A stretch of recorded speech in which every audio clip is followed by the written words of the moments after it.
皆さんこんにちは、サチです。日本では、エンターテインメントの活動を通して、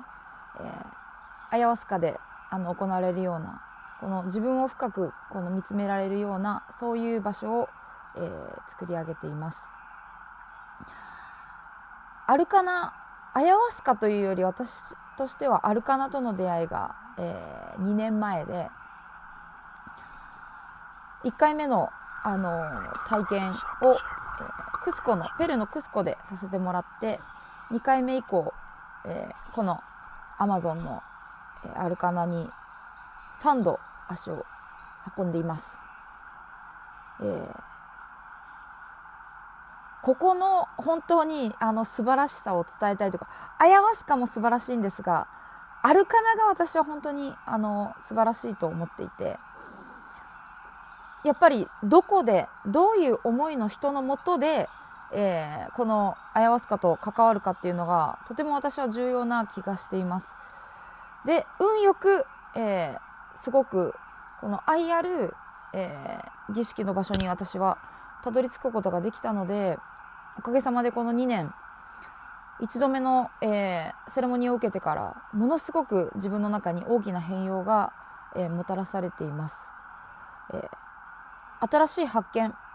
それは人生についての可能性とか発見っていう外的なものもあるんですが、一番大きいのはここに来させてもらえばもらうほどいろんなものが自分の中から削ぎ落とされていって、どんどん自分自身に戻っていくっていう、感覚がすごく強くあります。なかなか日本からの場合はちょっと時間もかかるし、距離も遠い、大変かもしれないですけど、ここで静かにアマゾンの風を感じて、そしてシャーマンたちの愛を感じて、そしてアヤワスカの精霊とともに過ごす1週間っていうのは、とても人生に大きなギフトをもたらすと私は本当にお勧めしたいです。ありがとうございます。サポの儀式と今回の共同創造についてもう少しお話できますか？そう、アヤワスカも大好きなんですが、私はもうサポの大ファンで、すごくサポと相性が身体的に合っていて、で今回ですね、日本で新しいオリジナルのダンスのジャンル、モーメント・オブ・ゴッド、これの造語で今この瞬間神であるモメット、一人一人がそれを体で感じれるように設計したそのモメットというダンスをサポの儀式と組み合わせて、やらせていただくことができて、このサポで自分と深くつながって、そしてそこにとどまってこの体の中の宇宙を体験するっていうのが今までの、パターンだったんですけど、それをみんなと共有しながら身体の奥に眠るエナジーを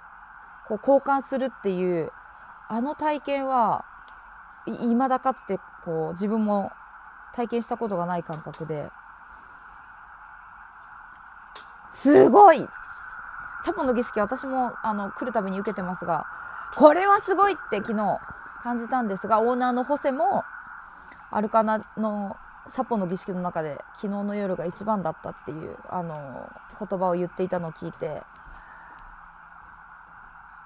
新しく私はアヤワスカからアルカナのアヤワスカでモメットというダンスを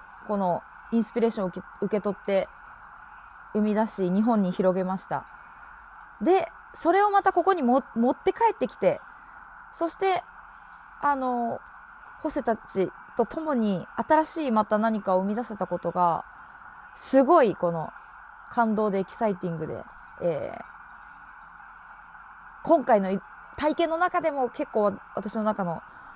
トップに入る出来事でした。